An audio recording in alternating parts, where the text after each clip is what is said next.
Olá! Seja bem-vindo a mais uma edição do Investidores Responde. Investidores Responde foi criado para você, que sempre entra em contato conosco, perguntando sobre investimentos, mercado financeiro, educação financeira, tirando suas dúvidas. Então, o tema de hoje, que recebemos inúmeros e-mails a respeito, é sobre as influências da política no mercado financeiro e vice-versa, a importância e a influência do mercado financeiro na política. Estamos nos aproximando das eleições presidenciais. Teremos eleições este ano. O mercado financeiro está extremamente volátil, tanto nacional quanto internacional. E por essa razão, inúmeros investidores iniciantes já investidores, vamos dizer assim, mais acostumados com a turbulência do mercado, têm ficado assustados com tudo que tem acontecido e têm nos questionado até que ponto as eleições poderão influenciar nesse processo todo em relação aos investimentos em geral, renda fixa, renda variável. E você?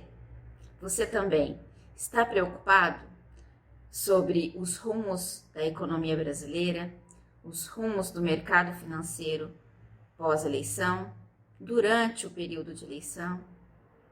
O que você acredita? Você acredita que um influencia diretamente no outro ou não? Bom, de qualquer forma, esse é o tema de hoje.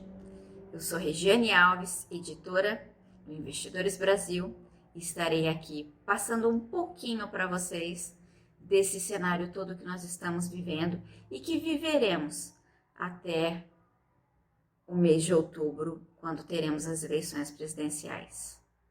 Vamos lá? Bom, já que o assunto que nós vamos tratar é mercado financeiro e política, vamos aqui fazer um rápido apanhado sobre o que é o mercado financeiro afinal. O mercado financeiro vai muito além das relações de compra e venda entre a empresa e seu consumidor final. A economia, de modo abrangente, é uma complexa teia de relações, negócios e interesses. Entender como as engrenagens giram e como esse enorme sistema trabalha é o começo para discernir o impacto da política neste universo. O mercado financeiro é composto por emissores, investidores, especuladores e empresas que negociam títulos públicos, ações, moeda estrangeira, derivativos e outros tipos de bens. Esses componentes dividem-se em 4 submercados. Bom, esses 4 submercados são mercado de câmbio, onde são realizadas as trocas de moedas a nível internacional. Mercado de crédito, onde são negociados recursos fornecidos por investidores para pessoas físicas ou jurídicas. Temos também o mercado de capitais, onde são comercializados ativos negociáveis como as ações, o mercado futuro, debentures, entre outros. E por último, temos o mercado monetário, onde ocorrem as transações em até 24 horas. Bom, nós poderíamos aqui ficar um longo tempo tratando único e exclusivamente sobre cada um deles. Isso é tema para outros vídeos, para outros conteúdos que colocaremos e que já temos no nosso portal, ok? E você ter o conhecimento ou não a respeito desse assunto especificamente não vai impedi-lo ou colaborar para que você entenda a estreita, a tênue relação entre política e mercado financeiro. Que falamos há pouco sobre os títulos públicos, esse item ele é um fator primordial que precisamos entender como funciona. Futuramente colocaremos um vídeo a respeito desse assunto. Por quê? Porque os títulos públicos razão suficiente para o mercado financeiro se irritar ou se agradar com a política e eventualmente com os políticos, ok?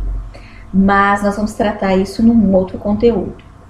Por agora, vamos continuar aqui a entender um pouco mais sobre o mercado financeiro.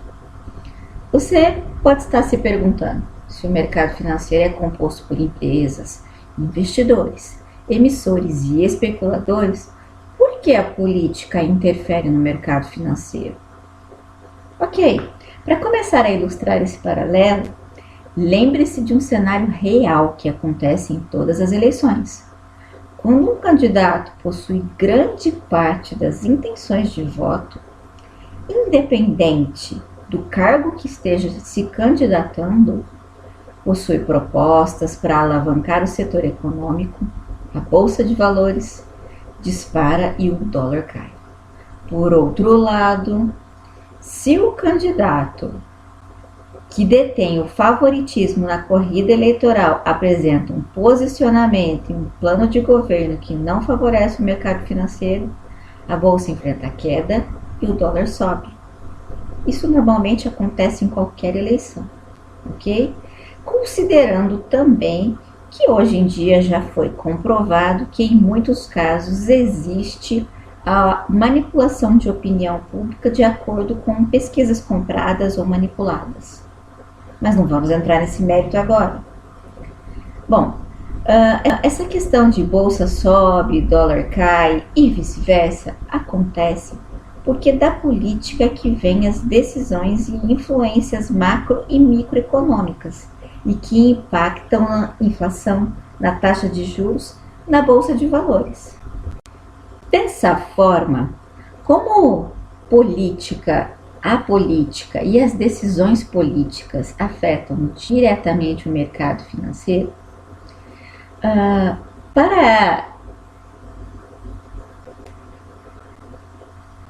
dessa forma, como política e decisões políticas afetam diretamente o mercado financeiro, os investidores, os empresários, eles precisam ter ao menos uma ideia do rumo econômico que o país seguirá de acordo com o presidente, ou no caso o político, que não precisa ser especificamente cargo de presidente. O político que seja eleito, né, caso tal político seja eleito, quais serão os rumos da economia? Né? O que vai acontecer economicamente com o país? Para que eles possam tomar as decisões de abrir novas sedes, para que o investidor saiba se é prudente ou não investir em determinado setor, em determinado ativo. Né? Então, eles utilizam essas propostas políticas para isso. E, além disso, outro fator que impacta diretamente na Bolsa de Valores brasileira é o grande número de estatais, como é o caso da Petrobras, do Banco do Brasil e até então a Eletrobras, que agora já está sendo privatizada, que são facilmente afetadas pelo cenário político. Obviamente que toda a política e todo o mercado e toda a mídia se utiliza das estatais para manipular e mover de alguma forma a opinião pública e a sociedade. E por que é assim? Porque o mercado financeiro tem um objetivo principal: obter lucro a todo custo. É isso aí. Visto que já fizemos aqui um apanhado básico sobre o mercado financeiro, composição do mercado e objetivos do mercado, e até mesmo suas intenções com relação à política de um país, de um estado, de uma cidade, né? Agora vamos aqui mostrar um pouquinho qual é o comportamento do mercado financeiro nos últimos tempos, né? Relacionado aí às eleições que se aproximam e aos políticos que se configuram para esse cenário eleitoral. A gente vai fazer um paralelo entre o passado recente e o que vem acontecendo atualmente, e o objetivo principal disso é que você, com os seus conhecimentos e com esse paralelo que a gente está traçando aqui para você, chegue à sua conclusão a respeito das interações e interesses entre política e mercado financeiro e qual é, inclusive, o candidato que o mercado financeiro tem apoiado para essa próxima eleição. Um outro ponto que nos pode ajudar a clarear essa questão dos interesses do mercado financeiro com relação aos políticos, está aqui o escândalo do grampo do BNDES. O escândalo do grampo do BNDES foi um escândalo ocorrido no governo do presidente Fernando Henrique Cardoso. Durante o período, ele foi de 95 a 2002. E durante o período anterior à privatização do antigo sistema Telebrás, ocorrida em 29 de julho de 98. Na fase de habilitação dos consórcios participantes para o leilão. A denúncia do fato gerou um escândalo que resultou na queda do ministro das Comunicações, Luiz Carlos Mendonça de Barros, do presidente do BNDES, André Lara Rezende, e parte da cúpula do Banco do Brasil, Ricardo Sérgio de Oliveira, e da Prev Fundo de Previdências dos funcionários do Banco do Brasil. Bom, para a gente falar aqui rapidamente, depois vocês podem pesquisar, vocês vão ter acesso a toda essa informação também aí na internet. Mas a existência do grampo do BNDES foi revelada pelo jornalista Hélio Gaspari em sua coluna em 8 de novembro de 98. O fato se define pela colocação ilegal por agentes da ABIN de grampos telefônicos que gravavam as conversas da cúpula do BNDES às vésperas da privatização das empresas do sistema Telebrás. Nas gravações foi evidenciado um esquema para favorecimento do consórcio organizado pelo Opportunity do banqueiro Daniel Dantas, com a participação do Fundo de Pensão Prev. Até hoje, não houve uma conclusão sobre a autoria do fato. Se divide em duas correntes, ok? A questão aqui que a gente precisa avaliar é política para favorecimento de quem? Mercado financeiro, banqueiros, ok? Então, tem a descrição da gravação, da conversa em si e os personagens envolvidos. Os personagens envolvidos nesse escândalo. Fernando Henrique Cardoso, então presidente, flagrado nas conversas diretas com Mendonça de Barros e Lara Rezende, para em seu nome influenciar a cúpula do Banco do Brasil e da Prev a participar do consórcio com a Brasil Telecom. Luiz Carlos Mendonça de Barros, que era então ministro da Comunicação, e foi acusado de interferir no Banco do Brasil, a favor do Opportunity, para viabilizar a criação do consórcio. André Lara Rezende, que era presidente do BNDES, para favorecer a vitória da Opportunity, né, na compra da Telenorte.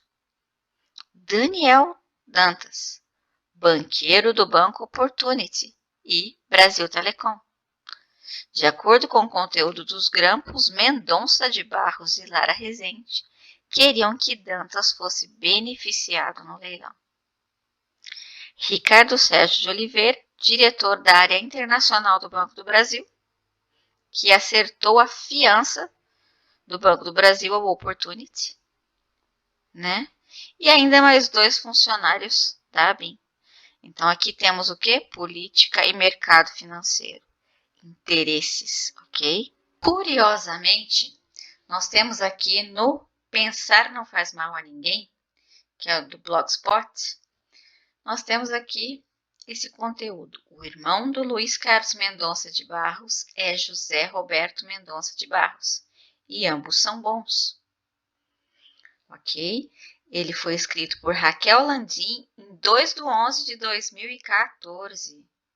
Brasil gastou todas as fichas do crescimento, diz Mendonça de Barros.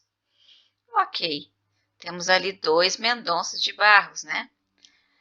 Um Mendonça de Barros que está falando aqui, ele é o José Roberto Mendonça de Barros, sócio da MB Associados, e ele é ex-secretário de Política Econômica do governo FHC e um dos conselheiros do candidato derrotado do PSDB à presidência, Aécio Neves. Lembra lá do escândalo do BNDES? Lembra? O escândalo envolveu quem? Foi o ministro das Comunicações. E aqui nós temos, lá do governo FHC, né? E aqui nós temos José Roberto Mendonça de Barros, sócio da MB e ex-secretário de Política Econômica do governo FHC. Ou seja, irmãos, ok? Envolvidos lá no governo FHC. Então, José Roberto Mendonça é irmão do ministro das Comunicações daquele período do escândalo do BNDES. E em 2014, ele já estava aqui falando para a Folha, né, a respeito do governo, né, criticando o governo que na época era o governo Dilma, ok? Governo Dilma, que havia ganho de FHC, que estava disputando e perdeu, ok? Então, tem as perguntas que a Folha fez e as respostas. Ou seja, ele estava criticando o governo Dilma. Olha lá, vamos ver aqui. É exatamente o contrário do discurso eleitoral que dizia que o ajuste recessivo seria feito pela oposição. Para Mendonça de Barros, as chances do Brasil perder o grau de investimento não são desprezíveis. Ok, a gente sabe, né, que o Brasil perdeu o grau de investimentos dele. Mas esse não é o mérito aqui agora. O mérito aqui agora é nós ligarmos duas figuras, né, relacionadas ao governo FHC, relacionadas a um escândalo e que estavam aqui criticando um outro governo, no caso era o governo da Dilma, naquele período. No entanto, temos aqui também, olha só novamente quem está aqui, hein? O economista José Roberto Mendonça de Barros. Qual que é esse conteúdo agora? Só que esse conteúdo é mais atual, ó. 2/9/2021, tá? Da BBC News. Mercado financeiro ensaia desembarque silencioso do governo, diz ex-secretário de Política Econômica. É ele mesmo, lembra? Lá daquele conteúdo lá de 2014. É o ex-secretário, né, do FHC. Vamos ver aqui, olha lá. Os manifestos assinados nas últimas semanas por empresários, figuras do agronegócio e do mercado financeiro são o lado visível de um desembarque silencioso de parte da elite econômica da base de apoio do governo Bolsonaro. Quem faz a avaliação é o economista José Roberto Mendonça de Barros, secretário de Política Econômica do Ministério da Fazenda entre 95 e 98, fundador da consultoria MB Associados, em funcionamento desde 78 e membro do conselho de diferentes empresas. Ok? Então, essa pessoa que também está lá na época daquele escândalo do governo FHC, irmão do ministro das comunicações daquele período, está aqui falando, né, que o mercado financeiro não está satisfeito com Bolsonaro. Ok? Bom, o que a gente entende? A gente já viu ele reclamando ali da Dilma, reclamando do Bolsonaro, a gente sabe que ele é aliado, né, à FHC, então a gente já está entendendo aí um pouquinho quem é que conseguiu atender mais os interesses do mercado financeiro e quem é que está atendendo menos. E de uma forma ou de outra, a gente vê que é meio que como se fosse o sujo falando do mal lavado, porque Como que o economista pode criticar tanto outros, sendo que ele fez parte de um governo, né, que, vamos dizer assim, já foi provado muita coisa aí que não era legal que esse governo fazia. Então, podemos observar nessa matéria publicada pela Exame, mercado financeiro se frustra com Bolsonaro, mas ainda mantém apoio. Essa matéria foi publicada, como vocês podem ver aqui, em 13 de outubro de 2020.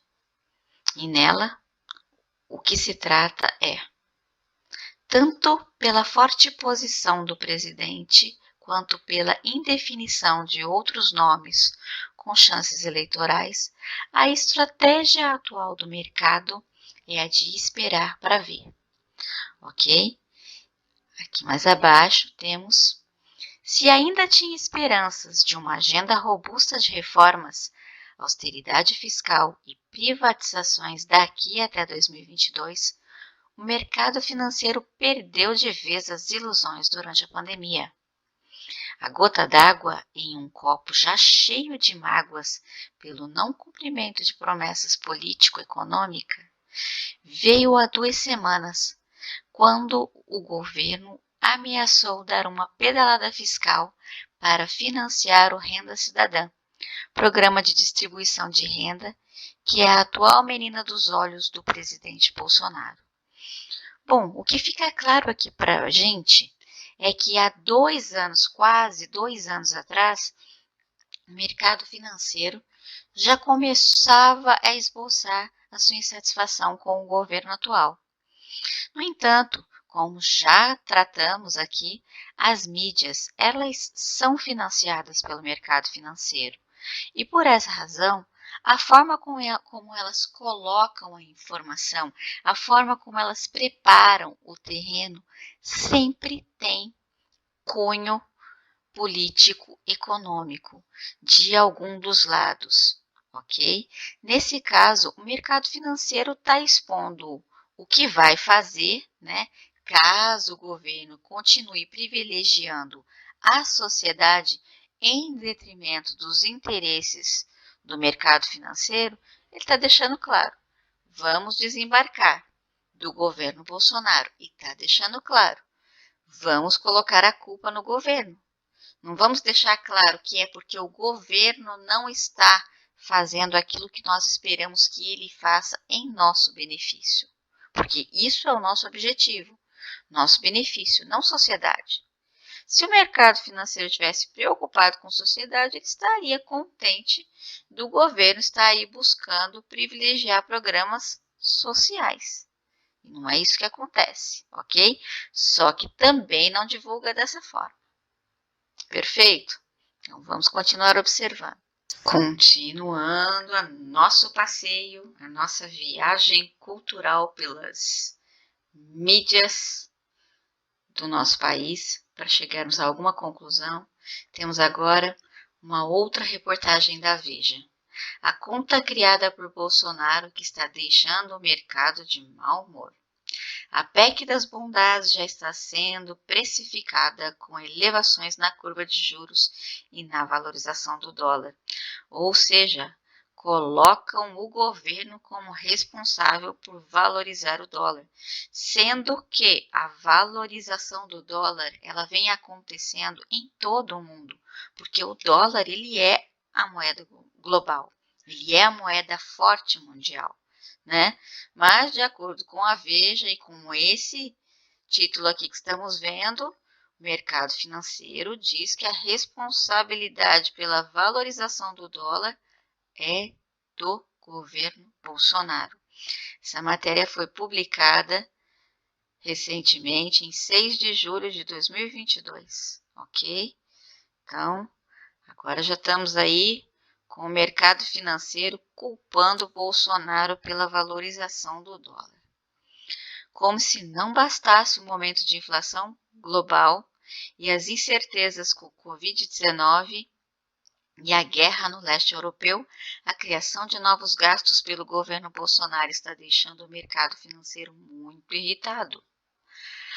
A nova versão da PEC das Bondades, que reconhece o estado de emergência no país e amplia os benefícios sociais, aumenta o risco fiscal e pode acabar deflagrando inflação e juros altos por mais tempo.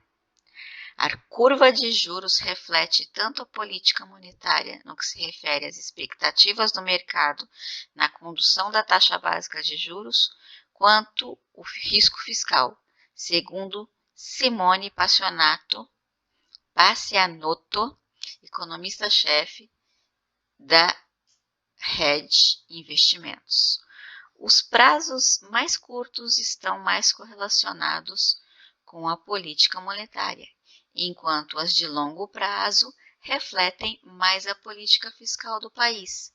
Em ambos, a precificação das curvas não aponta para bons caminhos. Ok, aquilo que vínhamos falando então.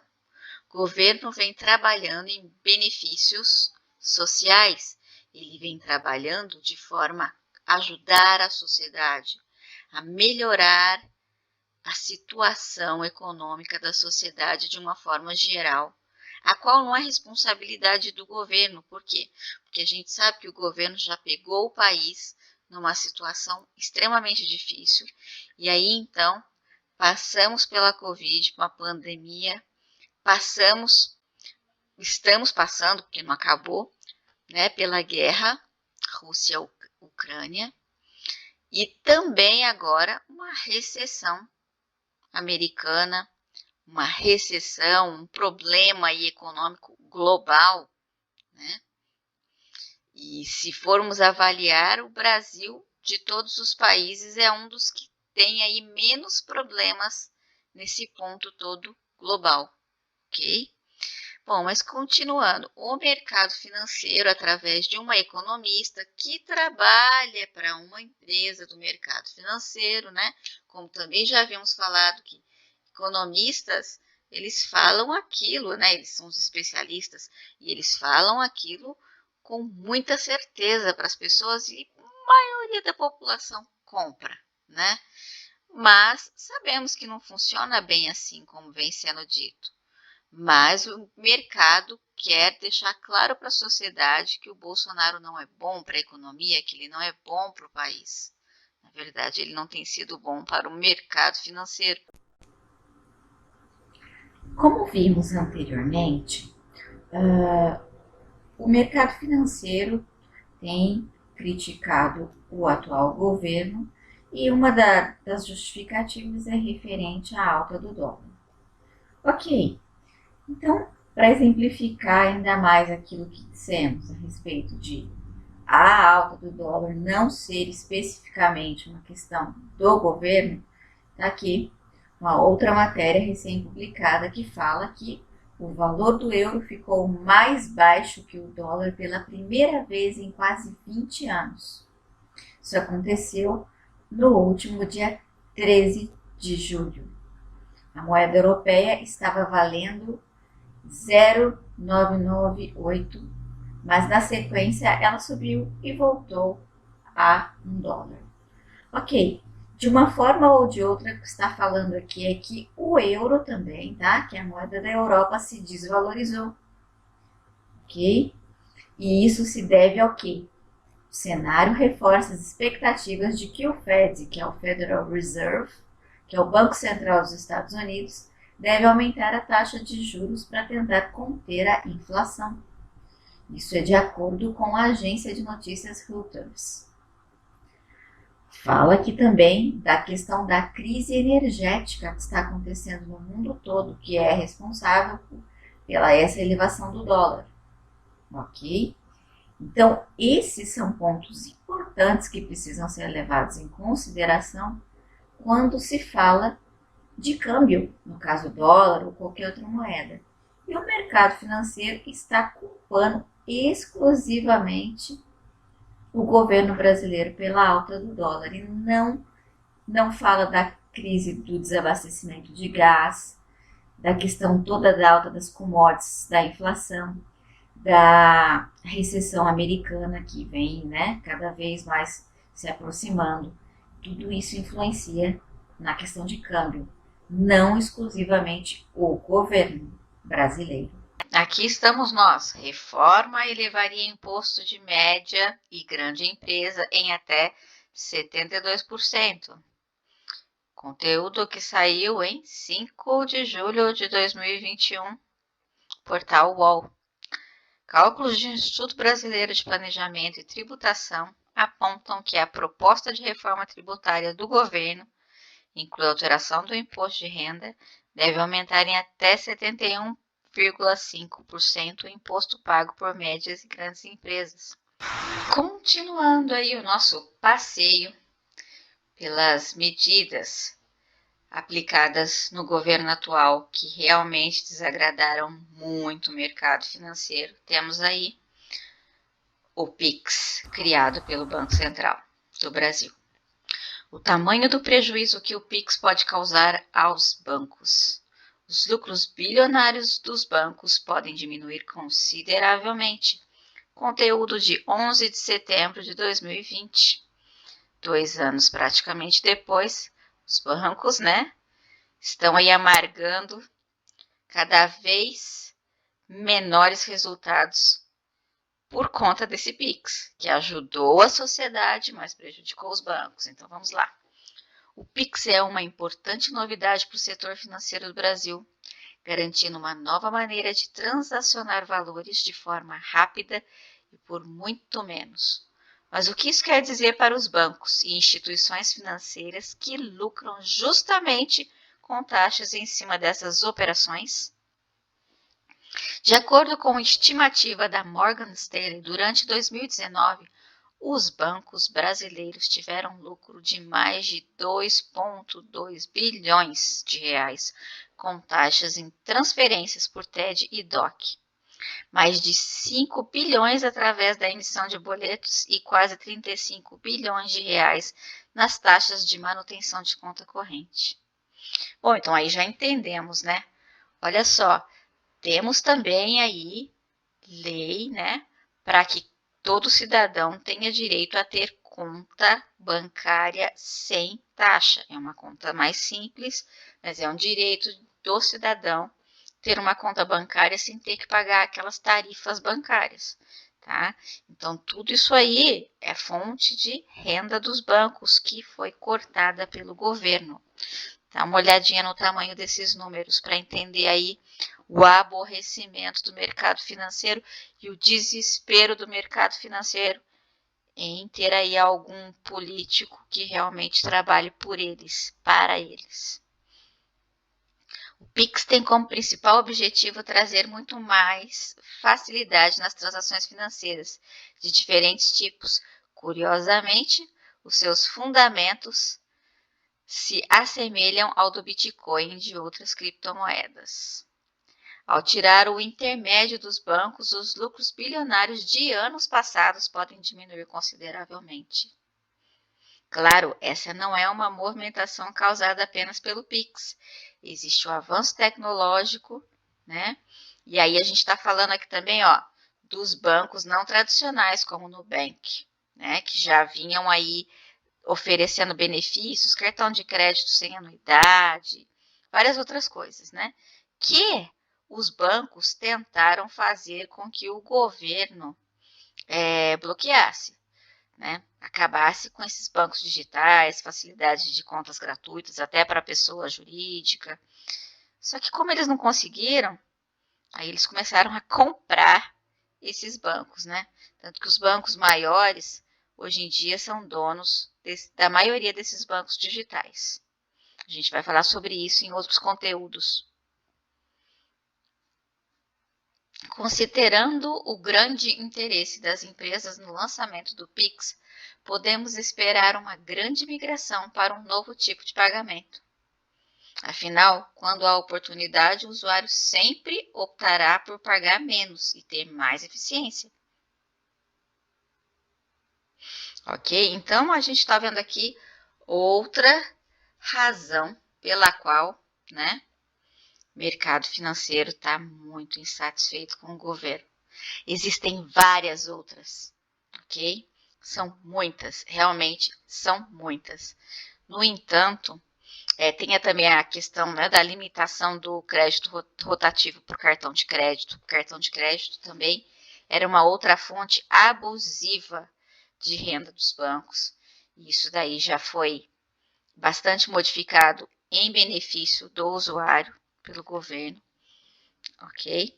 Então são muitas as razões para que o mercado financeiro realmente não queira esse atual governo reeleito. Texto esse foi publicado no portal Terra no dia 18 de julho de 2022. Texto do El País de 2018 sobre Bolsonaro e mercado circula como se fosse atual. Não é atual, mas de 2018, o vídeo que circula nas redes sociais em que um homem mostra um exemplar impresso do jornal espanhol El País, que traz reportagem com o título Bolsonaro atrai o mercado financeiro brasileiro. A edição apresentada no vídeo é do dia 3 de outubro daquele ano. Ok, então você perceba aqui que o mercado financeiro quer deixar claro, nós não apoiamos Bolsonaro.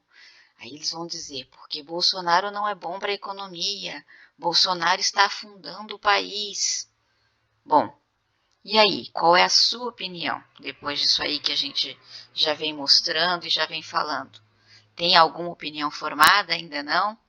Vai estudar, pesquisar um pouco mais, analisar para tirar suas conclusões? Mas de qualquer forma, você consegue ver nitidamente que o mercado financeiro muda de opinião de acordo com o que ele tem ou não aquilo que ele busca atendido pelo governo. Né? Isso já ficou claro para você. Então, dessa forma também já fica claro para você que quando analistas, economistas ficam dando as opiniões deles sobre investimentos, não significam que eles estão nos enganando. Significam que eles falam aquilo que é mais interessante naquele momento em que eles estão dizendo, dentro dos próprios interesses que eles têm. Pode ser que aquilo nos sirva, pode ser que aquilo seja contrário a nós. Então, por isso que nós precisamos aprender realmente como a economia e o mercado funcionam, para que a gente tire as nossas próprias conclusões e faça aquilo que é o mais adequado para os nossos interesses e não para o do mercado financeiro. Bentimol tem se reunido com pré-candidatos à presidência como os tucanos João Dória e Eduardo Leite. O fundador da XP afirmou que pretende encontrar todos os candidatos até o começo da campanha presidencial. A agenda é sempre a mesma, como conseguimos ter uma economia estável, juros baixos, inflação controlada e fazer com que os nossos 20 milhões de empreendedores que empregam mais de 50 milhões de brasileiros aumentem em quantidade e possam ser cada vez melhores. Bom, o próprio Guilherme Bentimol colocou no seu Instagram: nos últimos meses venho me encontrando com alguns candidatos. Ok? O que acontece? Podemos acreditar aí que o mercado financeiro tem uma tendência ao candidato petista? Provavelmente sim, com base no que temos visto, que estão fazendo de tudo para desvincular o mercado financeiro, né, a apreciação do mercado financeiro do atual presidente. Então, todas essas reuniões e essas conversas têm o intuito de negociar o que é que cada um dos políticos vai fazer em benefício de cada setor. Agora, fica a seu cargo dizer aí para nós o que é que você acha dessa relação entre mercado financeiro e a política e como você acha que isso vai influenciar as eleições 2022. Se você gostou desse conteúdo, tem alguma crítica ou sugestão, entre em contato com a gente. Se você tem alguma sugestão e alguma pergunta para os próximos conteúdos, também entre em contato com a gente. Um dos próximos conteúdos que nós vamos publicar para vocês, que foi pedido para nós por vários dos nossos leitores, né, e pelo nosso público, foi a respeito dos resultados da XP Investimentos, que é uma empresa que já é listada, né, no mercado americano e que até hoje não entregou nenhum tipo de resultado para os seus acionistas. Então, nós estamos preparando esse material e vamos divulgar para vocês em breve. Gostou do conteúdo? Quer saber quando nós publicarmos os próximos? Inscreve no canal, se inscreve também no clube de membros do nosso portal investidoresbrasil.com.br. E até a próxima!